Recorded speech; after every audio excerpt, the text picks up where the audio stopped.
Hello! I got, well, it's now Goldshield, uh, +2, +4 of its monsters creatures working. It used to not work. To hit armor class 0 or Thaco +1 didn't work. I made that work.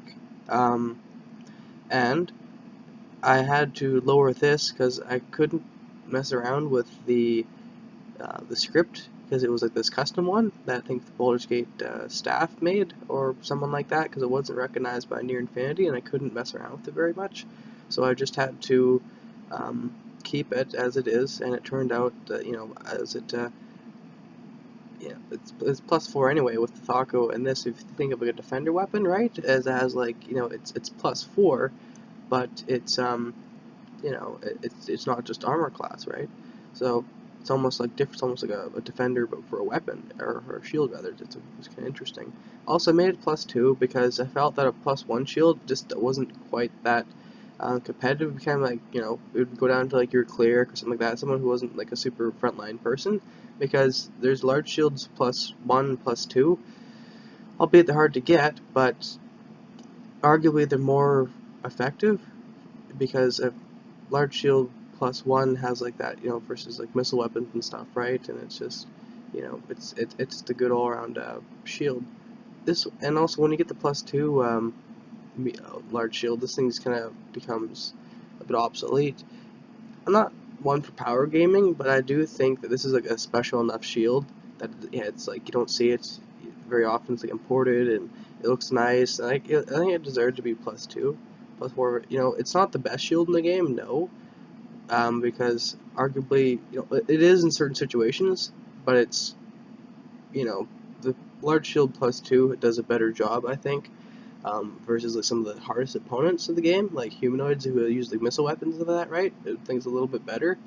This is okay. Well, it's not okay. It's really good against what was it, monsters, right? You can kill them better for melee and stuff like that, and you know, it's good. It has its own like niche. It's not the best for every situation. No, it's not the go-to shield, but it's probably the top three on shields, right? So I thought that's a good balance, and it makes I think it's deserving of a +2 enchantment. I want to actually, oddly enough, keep this the shield band, because if it's the only shield in the game that has this, it's fine. It's like a unique thing, and I like the medium shield. I'm biased myself. I think it's kind of the best shield design that came out of Baldur's Gate too.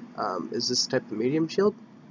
It's weird, but it's also functional because it kind of follows. Just looks neat, and it could work. And also, it's kind of weird and wonky and somewhat aggressive looking, because it looks like almost like a monster slaying shield, not so much defensive one, kind of specialized, and you know, so yeah, I have to change this around. But yeah, I'm thinking of just read this out for you guys. I'm going to read out the description of the medium shield +2, +4 versus monstrous creatures.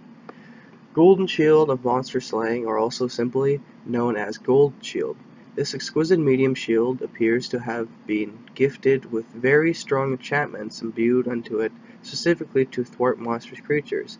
The highly superior craftsmanship found to have wrought this shield has cast its talent upon the shield's immaculate tempered steel reinforced surface, plated in acid-etched gold, and its heavily, albeit specialized enchantments, championed by this magical shield.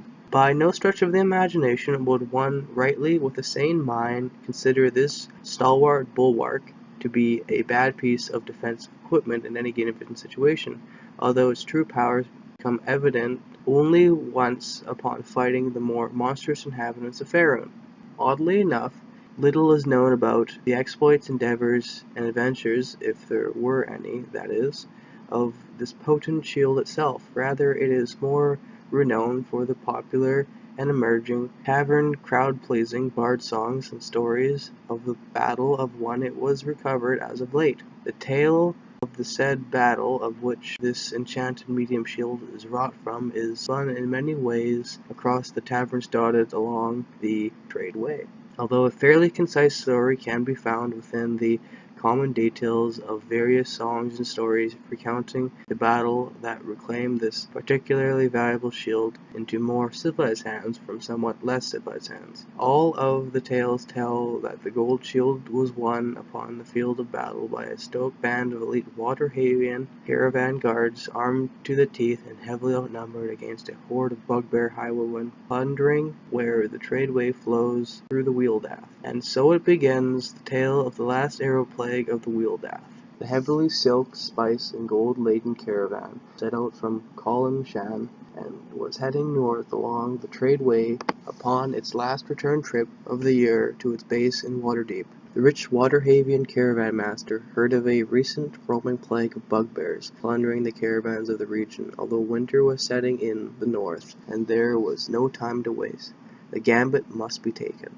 The graying caravan master knew too well of the risks and losses from banditry and raiders preying upon wagons such as his laden with goods so exquisite that even one of his luxury stuffed wagons would make a poor man rich for life in one day's plunder. The near dozen vault-like reinforced, cleverly disguised masterwork caravan wagons were squeezed airtight to the brim with the finest, most exquisite of southern mercantile luxuries, destined only to lessen the weight of the most wealthiest of northern noble blood's pockets and to free up space in the seemingly infinite royal coffers.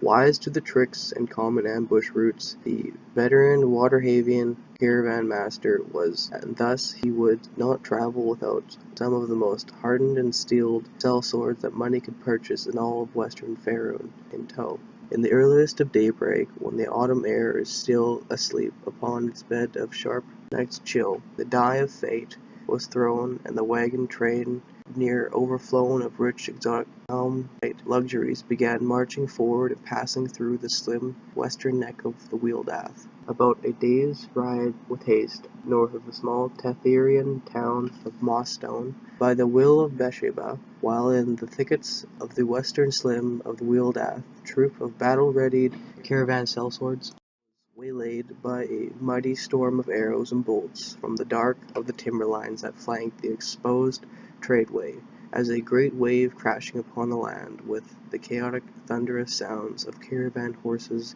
baying upon the gifts of arrows and bolts, wailed unto the air, as if lightning shocked upon the land with feral pain and the blinding terror, hot blood spraying the air with the off stench of iron and splattering as if like milk, and pooling under the doomed thrashings of the dead and the dying, upon the worn cobblestone, indifferent with the blood of horse and of man. Death from the arrow, and death from the bolt, then death from the axe, from hand unto air, as the band of frenzied bugbears, nearly 70 strong, charged the shaken, winded, and mighty vicious sellswords, of whom surged to meet their foe with a vortex of vex, risen straight from the depths of hell, fists clenched unto their gold-adorned arms, and out with a unified roar with the fierceness of a great red dragon. The air exploded with the clash of a unified horde of a battle-lusted mass of bristling muscle, gnashing teeth, and glistening steel. Blood, steel, fear, sweat, rage, blood, steel, fear, sweat, rage, blood, steel, fear, sweat, rage, blood. So much blood. Of all the blood warm unto the road of gold, and of all the steel broken, twisted, bent, and abused, and of all the hearts dance unto the song of fate within death's hall named fear, and of all the brine of men washed upon their sins of valor, and of all the spirits of wrath besieged upon the gates of hate, no one could find the caravan master. Not even a trace was to be found, nor even the slightest speck of a noble's blood.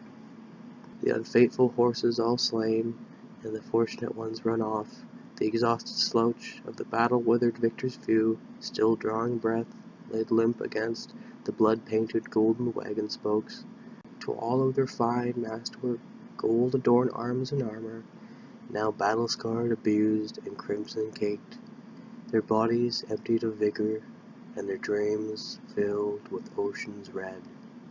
The Waterhavian caravan, cool drunk on Calum shite, luxuries and fineries, never arrived in Waterdeep.